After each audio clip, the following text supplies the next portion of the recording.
and welcome to Reed's Spider-Man Crawl Space Edition. I'm, of course, your host, Ryan Reed. Check us out at the Spider-Man Crawl Space at thespidermancrawlspace.com. Well, I'm here today to talk about the Superior Spider-Man Annual #1 by Christo Gage and Javier Rodriguez, and I'll get right to the pros. First of all, the book is just kicks off right from the beginning with Blackout being introduced at the beginning, why he goes after Peter Parker, on why he is looking and kidnaps Aunt May. And actually the story actually works really well with the character and everything. I mean, Blackout's been kind of this long character. It's been around for a while and everything. And he's really kind of like lost a name for himself and everything else. And I like the fact of why he goes after Spider-Man, especially when he kind of has a minor history, especially working with the Hood and everything. But I think what works really well here is really the characterization on Otto Octavius, actually. I mean, this really gets down to really the more darker scientist part of him and everything, and actually how he ends up defeating and finding Blackout, and not to mention the torture he actually does and how he defeats him, not to mention kind of getting the word out about staying away from the Parker family in all shapes and form.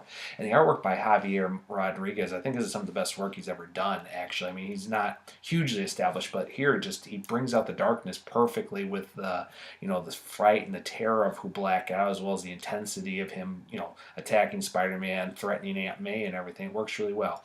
The only cons I will kind of go with the story is, first of all, it doesn't really hugely connect to the very end of actually what's going on, which is another part of the Goblin plot, which is still dragging, mind you. But also I think how Aunt May actually goes back to see what Spider-Man is doing to Blackout, and I think that was a little too uncharacteristic. I mean, this woman was kind of, as much as she's, hates seeing people get hurt and tortured or anything else, the fact that she would go back after what Blackout threatened, actually was going to kill her and everything, and then he goes and sees that Spider-Man is torturing Blackout to defeat him and everything, and it just was a little too uncharacteristic, I think, for Aunt May a little bit. I think in any person's, especially in her case, they would have ran and been done with it, and the spider bots could have taken care of that. But I'm going to give this a solid A. It was a really enjoyable story. It was a great annual. It does tie a little bit into the main one, but it really focused great on the character work versus story work, which is what Christo Gage has always excelled at as a writer, both with Avengers Academy and his other work and everything. So, and this isn't the first time he's written Dr. Octopus, except now in the Spider-Man case, but he's working really well in it, and I know his previous work he did with Dan Slott during No Escape and a few other issues have worked really well, so I'm going to give this an A. And on that note, I'm actually going to do a quick little shout out for a plug here. Right now my book is on Kickstarter.com. If you go to Kickstarter.com, it's called My Life as a Comic Book Reader.